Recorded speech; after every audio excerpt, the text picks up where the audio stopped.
बिस्मिल्लाहिर्रहमानिर्रहीम। किताब बयानुल कुरान से सूरह बकरा की आयत की तफसीर पढ़ रहे थे। आज हम इंशाअल्लाह आयत नंबर 34, 35, 36 की तफसीर पढ़ेंगे। बिस्मिल्लाहिर्रहमानिर्रहीम। व इज़ कुल्ना लिल मलाइकति इसजुदू लि आदम फसजदू इल्ला इब्लीस। और याद करो जब हमने कहा फरिश्तों से कि सजदा करो आदम को, तो सब सजदे में गिर पड़े सिवाय इब्लीस के। यहाँ एक बात तो ये समझने के आदम को तमाम मलाइका के सजदे की ज़रूरत क्या थी? क्या ये सिर्फ ताज़ीमन था?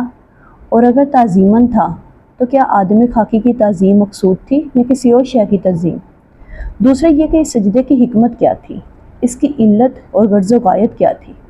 जैसा कि मैंने अर्ज़ किया कि इस कायनात यानी इस आफाकी हुकूमत के कारिंदे तो फरिश्ते हैं और ख़लीफ़ा बनाया जा रहा है इंसान को। लिहाजा जब तक ये सारी सिविल सर्विस इसके ताबिया ना हो, वो खिलाफत कैसे करेगा? जब हम किसी काम का इरादा करते हैं और कोई फ़ेल करना चाहते हैं तो उस फ़ेल के पूरा होने में, उसके ज़हूर पज़ीर होने में नामालूम कौन कौन से अवामिल कार फरमा होते हैं और फितरत की कौन कौन सी क़ुव्वतें हमारे साथ मुवाफ़क़त करती हैं, तो हम वो काम कर सकते हैं।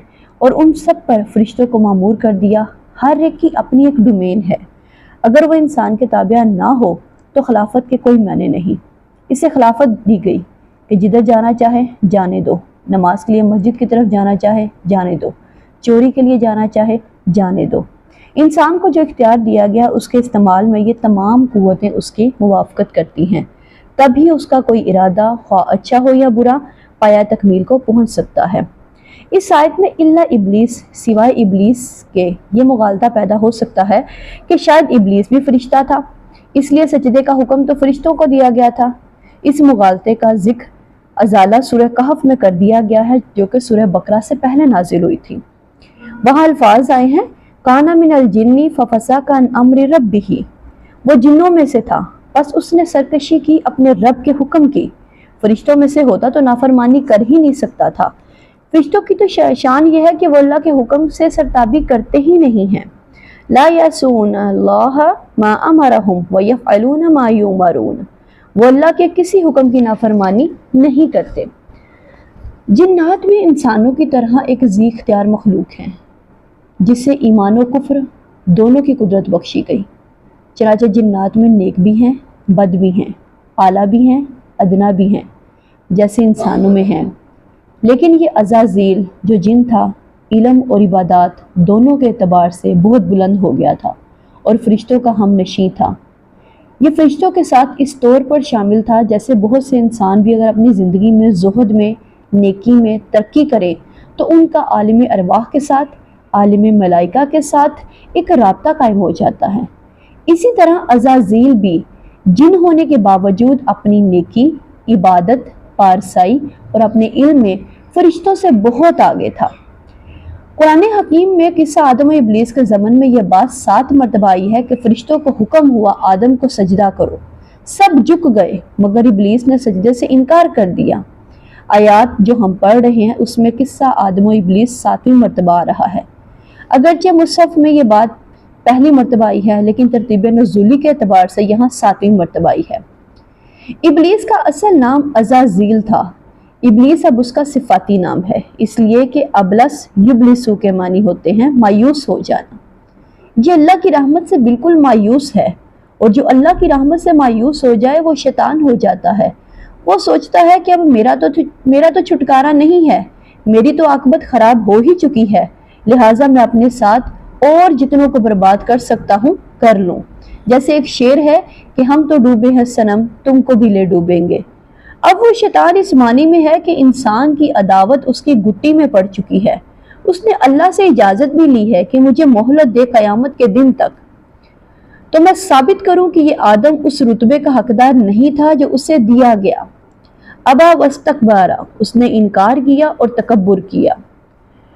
दर हकीकत यही वो तकब्बुर है जिसने उसे रांदा दरगाह हक कर दिया। इरशाद है, तकब्बुर अज़ाज़ील रा ख़वार करद के दरतों के लानत गिरफ्तार करद। वकाना मिनल काफिरीन, और हो गया वो काफिरों में से। वकुल्ना या आदम उस्कुन अंता व ज़ौजुकल जन्नत, और हमने कहा ए आदम रहो तुम और तुम्हारी बीवी जन्नत में। सवाल पैदा होता है ये जन्नत कौन सी है? اکثر حضرات کے نزدیک یہ جنت کہیں آسمان ہی میں تھی اور آسمان ہی میں حضرت آدم علیہ السلام کی تخلیق ہوئی۔ البتہ یہ سب مانتے ہیں کہ یہ وہ جنت الفردوس نہیں تھی جس میں جانے کے بعد نکلنے کا سوال ہی پیدا نہیں ہوتا۔ اس جنت میں تو آخرت میں لوگوں کو جا کر داخل ہونا ہے اور اس میں داخلے کے بعد پھر وہاں سے نکلنے کا کوئی امکان نہیں۔ ایک رائے یہ بھی ہے اور میرا رجحان بھی اسی طرف ہے، یعنی ڈاکٹر اسرار احمد کہتے ہیں کہ میرا رجحان بھی اسی بات کی طرف ہے کہ تخلیق آدم اسی زمین پر ہوئی ہے۔ وہ تخلیق جن مراحل سے گزری وہ اس وقت ہمارا موضوع بحث نہیں ہے۔ بائیولوجی اور وحی دونوں اس بات پر متفق ہیں کہ کرسٹ آف دا ارتھ یعنی مٹی سے انسان کی تخلیق ہوئی ہے۔ اس کے بعد کسی اونچے مقام پر کسی سبز و شاداب علاقے میں حضرت آدم کو رکھا گیا جہاں ہر قسم کے میوے تھے۔ وَكُلَا مِنْهَا رَغَدًا حَيْثُ شِئْتُمَا، اور کھاؤ اس میں سے بافراغت جہاں سے چاہو، یہاں ہر طرح کے پھل موجود ہیں، جو چاہو بلا روک ٹوک کھاؤ۔ وَلَا تَقْرَبَا هَٰذِهِ الشَّجَرَةَ، مگر اس درخت کے قریب مت جانا۔ یہاں پر اس درخت کا نام نہیں لیا گیا لیکن اشارتاً کسی درخت کے قریب جانے سے منع کیا گیا ہے۔ فَتَكُونَ مِنَ الظَّالِمِينَ، ورنہ تم ظالموں میں سے ہو جاؤ گے،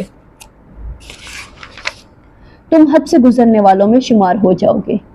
اب اس کی بھی حکمت سمجھیے کہ یہ ڈیمونسٹریشن کا حصہ ہے کہ دنیا میں کھانے پینے کی ہزاروں چیزیں مباح ہیں، صرف چند چیزیں حرام ہیں۔